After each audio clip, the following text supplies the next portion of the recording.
Hey, what is going on YouTube? It's your boy Tylord, and I am finally back with more Let's Play World of Warcraft.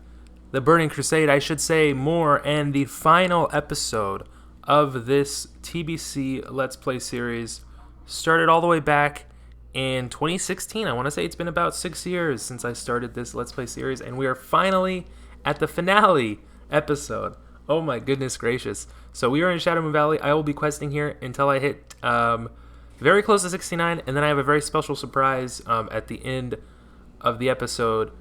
Which quest I actually do to hit 70 is going to be, it's actually going to be kind of spoiled in the title, but sit back, relax, stay tuned, enjoy some Shadowmoon Valley lore, and then the final quest, the City of Light, which I will ding to 70 with.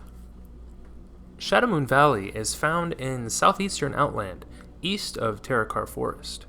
It is the location of the Black Temple, where Illidan Stormrage resides, and also houses a dwarven settlement named after and led by Kurdran Wildhammer, as well as the prison where Illidan's former jailer, Maeve Shadowsong, is held captive. It is one of the darkest, bleakest, and most fel-affected regions in the Warcraft universe, second only to Argus. The sky is always black and ghastly yellow, lightened up by the never-ceasing rain of infernals.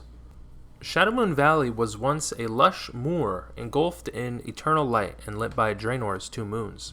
This gave the entire land a relaxing bluish hue that was reflected by its plant life. It was home to the Shadowmoon clan of orcs, a Botani village, and of course the Draenei's Temple of Karabor, a feature which made the region the spiritual capital of Draenei society. Though none of the races had particularly strong relations, they shared the valley peacefully for centuries. The Draenei tending the herds of Elec and contemplating the mysteries of the light, the Botani tending to the natural world, and the orcs charting the stars and practicing their shamanistic and runic magic. All this changed, of course, when the Burning Legion made contact with Ner'zhul. The orcs became more aggressive, attacking innocent Draenei for no apparent reason. When Ner'zhul discovered he was being used, the Legion turned to Gul'dan, who helped them find Ner'zhul in the first place.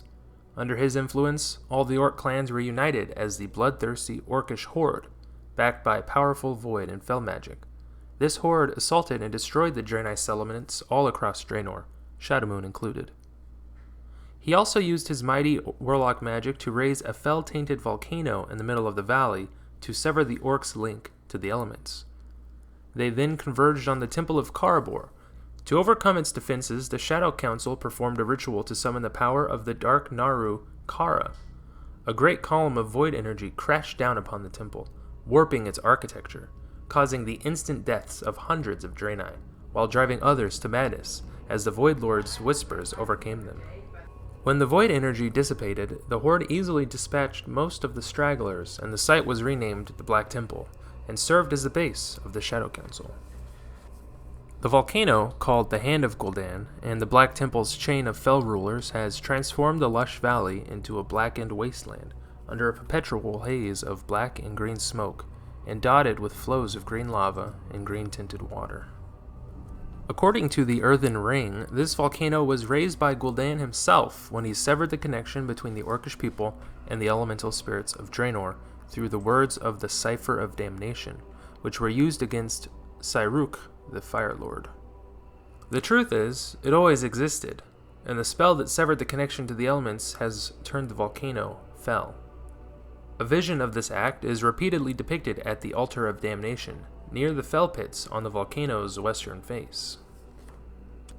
Gul'dan shattered the land and forcefully took the raw energy which the elements would not give willingly to use in the war against the Draenei. After he completes the ritual, aspects of Gul'dan's personality manifest.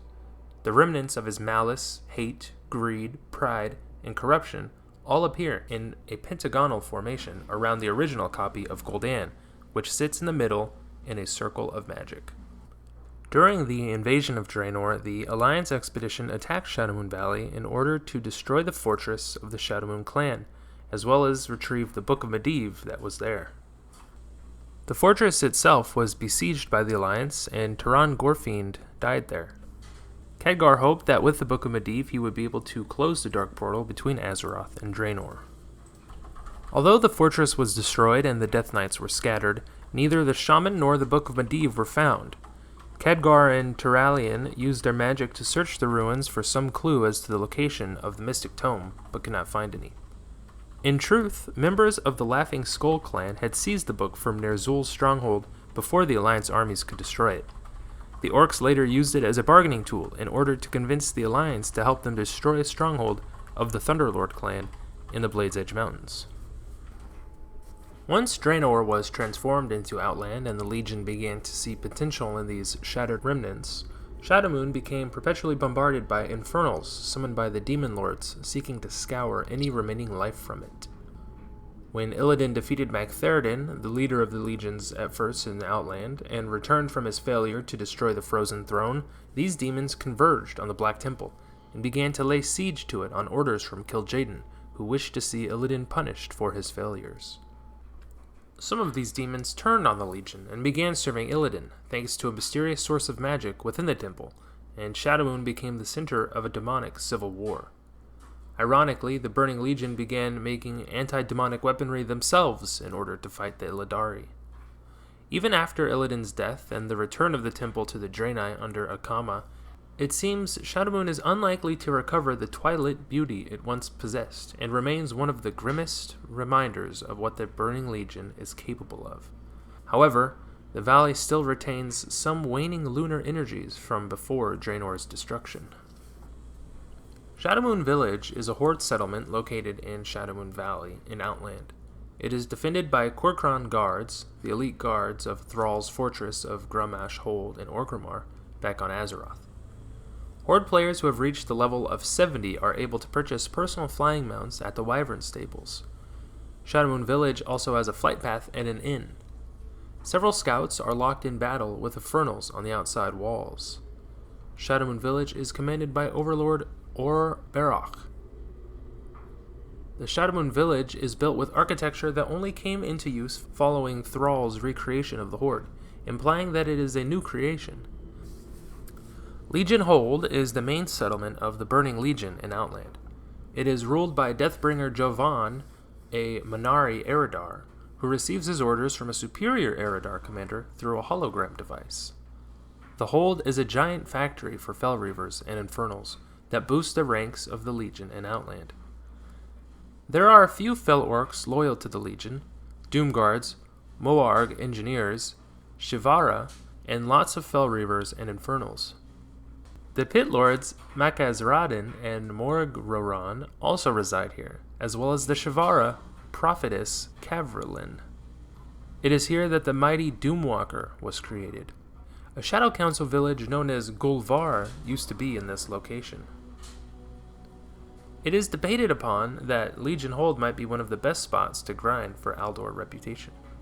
Common drops consist of an average of 10 silver, marks of Sargeras, random green items, and fell armaments. Zuluhead the Whacked was one of the few remaining orc shamans within the Old Horde in Azeroth. Due to his consumption of the blood of Manaroth, he did not embrace his true heritage and eventually began to practice the dark magics prescribed by Gul'dan and the Shadow Council. Unlike his fellow Dragon Maw, he did not become a Fel Orc. He survived the destruction of Draenor, and he eventually pledged what remained of his clan to Illidan. When the Dark Portal was reopened, Ragnarok Bloodreaver attacked Dragon Maw Fortress, but Zuluhead and some orcs escaped his wrath. He enslaved Karinaku, matriarch of the Netherwing Dragonflight, to provide drakes for his new master. Zuluhead resided at Dragon Maw Fortress, east of the Netherwing Fields in Shadowmoon Valley, and is involved in the Netherwing quest chain where he is slain. Netherwing Ledge is a huge floating island in southeastern Shadowmoon Valley. It is populated by Dragon Maw Fel Orcs and their Nether Drake slaves. This land was once held by the Netherwing Dragonflight and used it as a breeding area. They kept the Overmind Rock Flayers that also inhabited the area in check. However, since the Nether Dragons were run off by the Fel Orcs, the Rock Flayers now run rampant. The magic of the Netherwing, however, is still strong here. Akama is a broken Draenei located in front of Maeve Shadowsong's cell in the Warden's Cage in Shadowmoon Valley. In order to reach him, adventurers of the Horde and Alliance had to enter into the underground portion of the Warden's Cage, and looked to right at what appears to be just a pool of water. Swimming into and under the pool brought them into Maeve's cell where Akama is standing guard. After an introductory quest chain in which players have to prove that they are not allied with Illidan by killing some members of the Illidari, they are sent to speak with Akama. He explains that it is best for his people to continue to appear to serve Illidan until certain omens are fulfilled. He then gives a quest to speak with Udalo, who is being held prisoner in the Arcatraz, a satellite of Tempest Keep. Udalo is dead, but has left a clue behind for the next quest. On returning from the Arcatraz, Akama gives a quest to retrieve the Heart of Fury, one of the shards of the Atalmal crystal from the Atalmal Terrace in Shadowmoon Valley. When this is completed, Akama sends the party to meet the Naru Adal in Shatrath City. Afterwards, he was forced to kill one of his closest allies, Seer Olum, because their plan against Illidan was revealed. Olum asked Akama to kill him in order to confirm the loyalty of the Ash Tongue to the Illidari. Show our guests around Shatrath, will you? Keep an eye out for pickpockets in the lower city. Khadgar himself is showing you around? You must have made a good impression, Tylord. Shatrath was once the Draenei capital of this world. Its name means Dwelling of Light. When the Burning Legion turned the Orcs against the Draenei, the fiercest battle was fought here. The Draenei fought tooth and nail, but in the end the city fell. The city was left in ruins and darkness until the Shatar arrived. Let us go into the lower city. I will warn you that as one of the only safe havens in Outland, Shatrath has attracted droves of refugees from all wars, current and past. The Shatar, or Born from Light, are the Naru that came to Outland to fight the demons of the Burning Legion. They were drawn to the ruins of Shatrath City, where a small remnant of the Draenei priesthood conducted its rites inside a ruined temple on this very spot. The priesthood, known as the Aldor, quickly regained its strength as word spread that the Naru had returned and reconstruction soon began. The ruined temple is now used as an infirmary for injured refugees. It wouldn't be long, however, before the city came under attack once again. This time the attack came from Illidan's armies. A large regiment of Blood Elves had been sent by Illidan's ally, Kael'thas Sunstrider, to lay waste to the city. As the regiment of Blood Elves crossed this very bridge, the Aldor's Exarchs and Vindicators lined up to defend the Terrace of Light. But then the unexpected happened. The Blood Elves laid down their weapons in front of the city's defenders. Their leader, a Blood Elf elder known as Vorenthal, stormed into the Terrace of Light and demanded to speak to Adal. As the Naru approached him, Vorenthal kneeled before him and uttered the following words. "I've seen you in a vision, Naru. My race's only hope for survival lies with you. My followers and I are here to serve you." The defection of Vorenthal and his followers was the largest loss ever incurred by Kael's forces. And these just weren't any Blood Elves. Many of the best and brightest among Kael's scholars and magisters had been swayed by Vorenthal's influence. The Naru accepted the defectors, who would become known as the Scryers.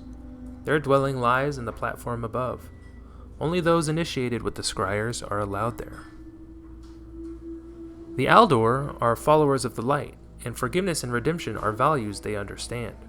However, they found hard to forget the deeds of the Blood Elves while under Kael's command.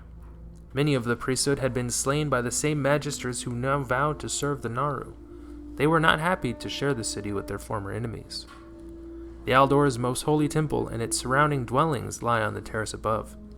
As a holy site, only the initiated are welcomed inside. The attacks against Shatrath continued, but the city did not fall, as you can see. On the contrary, the Naru, known as Ziri, led a successful incursion into Shadowmoon Valley, Illidan's doorstep. There he continues to wage war on Illidan with the assistance of the Aldor and the Scryers. The two factions have not given up on their old feuds, though. Such is their animosity that they vie for the honor of being sent to assist the Naru there. Each day that decision is made here by Adal. The armies gather here to receive Adal's blessings before heading to Shadowmoon. Khadgar should be ready to see you again. Just remember that to serve the Shatar, you will most likely have to ally with the Aldor or the Scryers, and seeking the favor of one group will cause the others dislike. Good luck, stranger, and welcome to Shatrath City. And that will do it, folks. Ding dong, level 70. Oh my goodness gracious me, we finally did it. The journey is over. Tylord, the Blood Elf Priest, has reached 70, and this is the end of my Let's Play World of Warcraft, the Burning Crusade Let's Play. Started way back 6 years ago. Not quite the same character, but still, the journey has come to an end. Thank you guys so much for watching. Everybody who has stuck around over the years and have watched this Let's Play series, I really do truly appreciate you. I love you. Stay tuned for more live streams in the future. And until next time, as always, I hope y'all stay classy and peace out.